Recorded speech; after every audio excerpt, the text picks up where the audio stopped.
भगवान को नृत्य सेवा अर्पण करने का। भगवत गीता को रिप्रेजेंट करना मतलब हर मूवमेंट में शुद्धता। हम एंटरटेनमेंट नहीं कर रहे थे, हम एनलाइटनमेंट शेयर कर रहे थे। मेरा पूरा ग्रुप सबने इतनी सिंसियरिटी से प्रैक्टिस किया, no ego, no competition, only सेवा। और जब फाइनल पोज में हम सब ने कृष्ण को प्रणाम किया तो ऑडियंस की क्लैप से ज़्यादा अंदर की शांति सुनाई दे रही थी। That silence, that satisfaction was priceless. मैं ब्लेस्ड हूँ कि मुझे ऐसे गुरु, ऐसे भक्त और ऐसे पेरेंट्स और ऐसा प्लेटफॉर्म मिला। गीता जयंती ने मुझे याद दिलाया, लाइफ में युद्ध आएंगे, कन्फ्यूजन आएगा, लोग आपको जज करेंगे, आपकी निंदा करेंगे, बट अगर कृष्णा बीच में रहेंगे तो हर युद्ध बन जाता है एक डिवाइन स्टेज।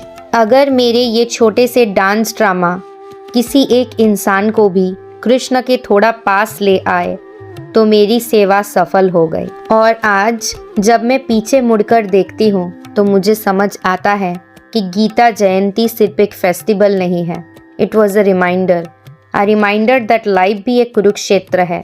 कभी फैमिली के एक्सपेक्टेशंस, कभी करियर का प्रेशर, कभी लोगों की नेगेटिविटी, कभी अपने ही डाउट्स।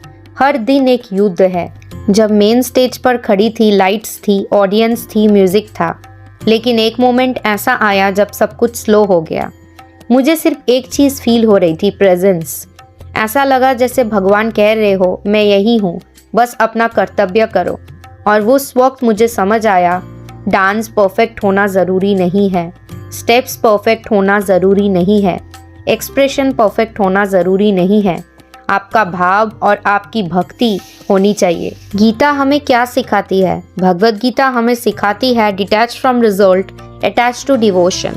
हमने इतनी प्रैक्टिस की, कभी थकान हुई, कभी कोऑर्डिनेशन इश्यूज हुए, कभी टाइमिंग मिस हुई, बट फाइनल डे पर सब कुछ इतना स्मूथ हो गया जैसे कृष्ण ने खुद अरेंज किया हो।